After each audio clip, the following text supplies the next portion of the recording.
ইসলামে কি জীবন থেকে অব্যাহতি নেওয়ার কোনো উপায় বা দোয়া আছে কিনা, যেন দুনিয়া এবং আখিরাতে কিছুই থাকবে না? এরকমটা কি সম্ভব? আমার কাজের কারণে পরকালের শাস্তি ছাড়া আর কিছুই দেখছি না। মানুষের তওবারও একটা লিমিট থাকে, আমার সেটাও নাই।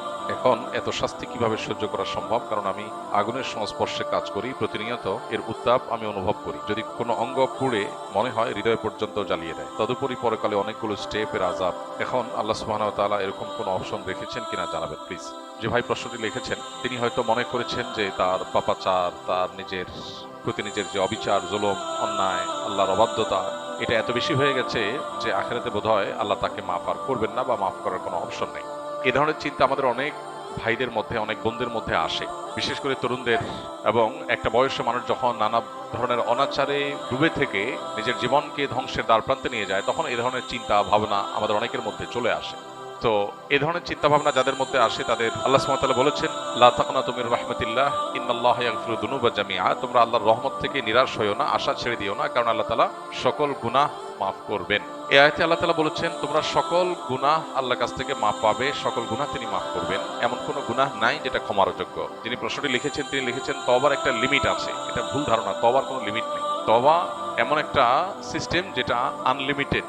বান্দার তওবার কোনো লিমিটেশন নাই যে আল্লাহ এর পরে আর মাফ করবেন না, এমন কোনো কথা কোরআন হাদিসে কোথাও বলা হয়নি। বরং বান্দার পাপ বা অপরাধ যত বেশি হোক না কেন, আল্লাহর ক্ষমাশীলতা তার চাইতে অনেক বেশি। কেউ যদি মনে করে যে আমার পাপাচার এত বেশি হয়ে গেছে যে আল্লাহ মাফ করতে পারবেন না, তিনি তার পাপাচারকে আল্লাহর ক্ষমাশীলতার চাইতে বড় মনে করেন, বেশি মনে করেন, যেটা আল্লাহ সম্পর্কে তার ভুল ধারণা। তো এই ধরনের নৈরাশ্য শয়তান মানুষের মধ্যে সৃষ্টি করে। আল্লাহ বলেছেন ওয়ালা ইয়াসমির রাহিল্লাহ ইল্লাল কওমুল কাফিরুন। আল্লাহর রহমত থেকে অবিশ্বাসী সম্প্রদায় ছাড়া, কাফির ছাড়া অন্য কেউ আর আশা ছাড়ে না। রহমতের আশা কেউ ছাড়তে পারে না। যদি কেউ অবিশ্বাসী হয় সেই কেবল আশা ছাড়তে পারে। তো এই যে আপনি আশা ছাড়ছেন বা আশাহত হচ্ছেন যে আল্লাহ আপনার কোনো গুনাহ মাফ করতে পারেন না, এত গুনাহ আপনার হয়ে গেছে, এর মানে আল্লাহ সম্পর্কে আপনার ভুল ধারণা জন্মেছে। আল্লাহ সম্পর্কে এই ধরনের ধারণা থাকা এটা ভুল এবং কুফরি। এজন্য এই ধরনের ধারণা পোষণ করা অনুচিত। আপনি আল্লাহর কাছে পরিপূর্ণ তওবা করে ফিরে আসেন, আল্লাহ তার সমস্ত গুনাহ মাফ করার ওয়াদা করেছেন। আল্লাহর ওয়াদা আপনাকে বিশ্বাস করতে হবে। আপনি যেটি লিখেছেন যে জীবন থেকে অব্যাহতি নেওয়ার কোনো উপায় আছে কিনা, যে আল্লাহর কাছে আমি বলবো আল্লাহ আমি জান্নাতও চাই না, জাহান্নামও চাই না, আমাকে হিসাবে বাইর করে দেন, খাতাতে নাম কেটে দেন, পুরস্কারও চাই না, তিরস্কারও চাই না, এরকম কোনো সিস্টেম নেই। আমাদেরকে অবশ্যই পুরস্কার অথবা তিরস্কার যে কোনো একটা গ্রহণ করতে হবে আমাদের কর্মপদ্ধতি অনুযায়ী। আল্লাহ বলেছেন মান আমিলা সলিহান ফালিনাফসি ওয়া মান আসআ ফাআলাইহা ওয়া মা রাব্বুকা বিযাল্লামিল লিল আবিদ। যে ব্যক্তি ভালো কাজ করে, ভালো কিছু করে, সেটা তার জন্য করে। আবার সে কেউ যদি খারাপ কিছু করে সেটাও তার নিজের জন্য করে বা তার উপর সেটা বর্তায়। আল্লাহ কারোর প্রতি জুলুম করে না। যা মানুষ পায় সেটা তার কর্মের ফল। তো নৈরাশ্য বা আশাহত হওয়া এটা শয়তান মানুষের মধ্যে সৃষ্টি করে। আমাদের শয়তানের বিরুদ্ধে সংগ্রাম করতে হবে, নিরাশ হওয়া চলবে না। আমাদের বিশ্বাস রাখতে হবে আমার কাজ অপরাধের জগৎ থেকে সরে আসা, সংকল্প করা, অনুতপ্ত হওয়া, লজ্জিত হওয়া, আল্লাহর কাছে ক্ষমা প্রার্থনা করা, ভবিষ্যতে অপরাধ আর না করার ব্যাপারে দৃঢ় আশাবাদ ব্যক্ত করা এবং সংকল্প করা। ব্যাস এইটুকু যদি আমি করতে পারি, আল্লাহ রাব্বুল আলামিন অবশ্যই আমাকে মাফ করবেন। আমরা অনেকে মনে করি যে শিরকের অপরাধ আল্লাহ মাফ করবেন না। এটাও এইভাবে ধারণা করাটা পুরোপুরি সঠিক না। বরং শিরক করে যদি কেউ তওবা ছাড়া মারা যায়, সেটা আল্লাহ তাআলা মাফ করবেন। শিরক করার পরও যদি কেউ তওবা করে, সেটা আল্লাহ তাআলা মাফ করবেন। শিরকের চাইতে বড় অপরাধ পৃথিবীতে নেই। সেই শিরকের অপরাধ করার পরও, এবং শিরক একবার দুইবার না, বছরকে বছর, জীবনে হাজার হাজার লাখ লাখ অগণিত বার শিরক করেছে কেউ, কিন্তু তওবা যদি একবার করে সবগুলো মাফ হয়ে যায়। আল্লাহ রাব্বুল আলামিন এত বেশি ক্ষমাশীল। শয়তানের কাজ হলো আমাদেরকে জাহান্নামে নেওয়া। শয়তানের সবচেয়ে সংক্ষেপে জাহান্নামে নেওয়ার সিলেবাস হলো মানুষকে নিরাশ করে দেওয়া। মানুষ যখন আশা ছেড়ে দিবে যে ঠিক আছে আল্লাহ যখন মাফই করবে না, তাহলে আর আমার আর তওবা করে লাভ কি, ঠিক আছে আমি যা ইচ্ছা তা করি, তখন সে তওবার রাস্তা থেকে সরে যায়। এজন্য শয়তান আমাদেরকে নিরাশ করে। আর শয়তানের বিরুদ্ধে এই সংগ্রামে জয়ী হওয়ার চেষ্টা আমাদের করতে হবে। আল্লাহ আমাদেরকে তৌফিক দান করুন। আমরা জানি পানিতে ডুবে মারা গেলে শহীদি মর্যাদা পায়। সম্প্রতি এক কৃষক 500 টাকা বাজি ধরে 100 ডুব দিতে গিয়ে মারা যান। এ ধরনের মৃত্যু কি শহীদি মৃত্যু হিসেবে গণ্য হবে? মোটেই না ভাই, শহীদি মৃত্যু এত সহজ না। 50 টাকার লোভে কোনো ভাই যদি 100টা ডুব দিতে গিয়ে মারা যান, আল্লাহ তাআলা মাফ করুন। এটা নেহায়েতই তার বিভ্রান্তি এবং ভুল পদক্ষেপ। আল্লাহ তাআলা তার বান্দাকে মাফ করে দিন, আমরা দোয়া করি। তার শোক সন্তপ্ত পরিবারকে আল্লাহ তাআলা সান্ত্বনা নসিব করুন। আমাদের জীবনে অনেকেই এই ধরনের হেয়ালিপনা, অনেকেই এই ধরনের পাগলামো করি। এই পাগলামো করার কোনো সুযোগ নাই। ইমানদারের জীবনের মূল্য অনেক বেশি। কারণ ইমানদারের জীবনের মূল্য কি? জীবনের প্রাইস কি? জান্নাত। ইমানদারের জীবনের মূল্য কি? জান্নাত। মানে জান্নাতের মতো সবচেয়ে ছোট জান্নাত যে জান্নাতি পাবে, সেও এই পৃথিবীর কমপক্ষে 10 গুণ বড় জান্নাত পাবে।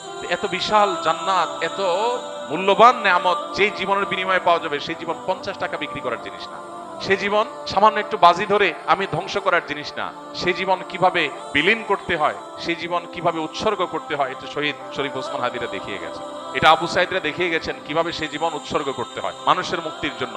এই যে অন্যায়, এই যে অনাচার সমাজে হচ্ছে, আমরা সেটা বাধা প্রদান করার জন্য যদি বের হই, আমি বলছি না আপনাকে মাস্তানি করতে, আপনি সমাজের মানুষকে অন্যায় থেকে বাধা দেওয়ার জন্য কাজ করেন, এরপরে যদি আপনার উপরে চাপ আসে, বাধা আসে, জুলুম আসে, সহ্য করেন, যদি জীবনও চলে যায়, সার্থক, শাহাদাতের মর্যাদা লাভ করবেন। অতএব এই ধরনের বাজি ধরতে গিয়ে মারা গেলে শাহাদাতের মর্যাদা এত সস্তা জিনিস না।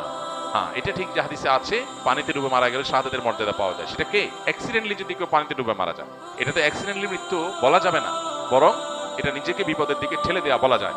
আল্লাহ তাআলা বলেছেন ওয়ালা তুলকু বিআইদিকুম ইলা তাহলুকা, তোমরা নিজেদেরকে ধ্বংসের দিকে ঠেলে দিও না।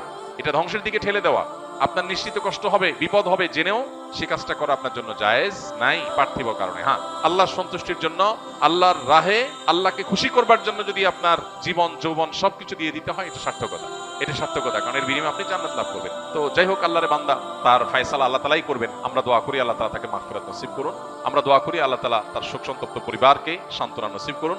তবে এই ধরনের কাজ কারো করা উচিত না, এবং যারা বাজি ধরেছে তার সাথে, তাদের ব্যাপারে পুলিশি তদন্ত হওয়া উচিত। যে একজন মানুষকে 50 টাকার বাজি ধরে 50 টাকার লোভ দেখিয়ে বা যেভাবেই হোক এভাবে 100 ডুব দেওয়ার জন্য এরকম রিস্কি কাজের মধ্যে ঠেলে দেওয়া, এটা আদৌ তার এটার পেছনে কোনো দুর্বিসন্ধি আছে কিনা, বা এই ধরনের হেয়ালিপনা সেই বা কেন করলো, এটা জবাবদিহিতার আওতা আনা উচিত। মানুষের জীবন এত সস্তা না। অতএব আমরা কোনো অবস্থাতে এই ধরনের হেয়ালিপনায় যাব না। পৃথিবীতে এমন অনেক দেশ আছে যেখানে ধর্ম পালন নিষিদ্ধ, সেখানে ইন্টারনেটও নেই, উদাহরণত উত্তর কোরিয়া। এখন প্রশ্ন হলো, সেখানে যাদের কাছে ইসলামের দাওয়াতই পৌঁছেনি, তাদের অবস্থান কোথায় হবে পরকালে? কোনো ব্যক্তি, কোনো সমাজের মানুষের কাছে ইসলামের কোনো দাওয়াত না যায়, তাহলে কিয়ামতের ময়দানে তাদের কোনো হিসাব নাই, শুধু একটা হিসাব হবে, সেটা হলো তারা কোনো সৃষ্টিকর্তায় বিশ্বাস করছে কিনা, আল্লাহর একত্ববাদে বিশ্বাস করছে কিনা, এটুকু হিসাব নেওয়া হবে। বলে এইটুকু কেন হিসাব নেওয়া হবে? কারণ এইটুকু বোঝার জন্য কোনো দাওয়াতের প্রয়োজন নেই, মানুষের বিবেক যথেষ্ট। মানুষের বিবেক তার সৃষ্টিকর্তার খোঁজ করার জন্য যথেষ্ট। তার বিবেক কি তাকে তাড়না দিবে যে আমাকে কি সৃষ্টি করলেন? এই পৃথিবী কি এমনি এমনি চলছে? এমনি এমনি একটা গাছের পাতাও নড়ে না, বাতাস আসে তাই পাতা নড়ে। বাতাস ছাড়া কি পাতা নড়ে? কেউ না নাড়ালে কি পাতা নড়ে? একটা পাতা যদি এমনি এমনি না নড়ে, তো পৃথিবীর এই মহাসৃষ্টির সবকিছু চলছে কোনো ক্রিয়েটর ছাড়া।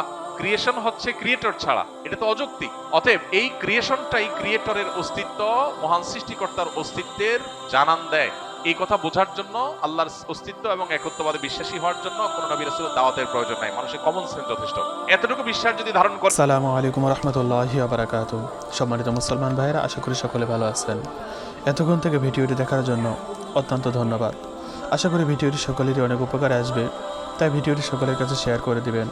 আর সর্বদা দিনের উপর চলার জন্য চেষ্টা করবেন, ইসলামের উপর চলার জন্য চেষ্টা করবেন। ভালো থাকবেন, সুস্থ থাকবেন। আসসালামু আলাইকুম রাহমাতুল্লাহি ওয়া বারাকাতুহু।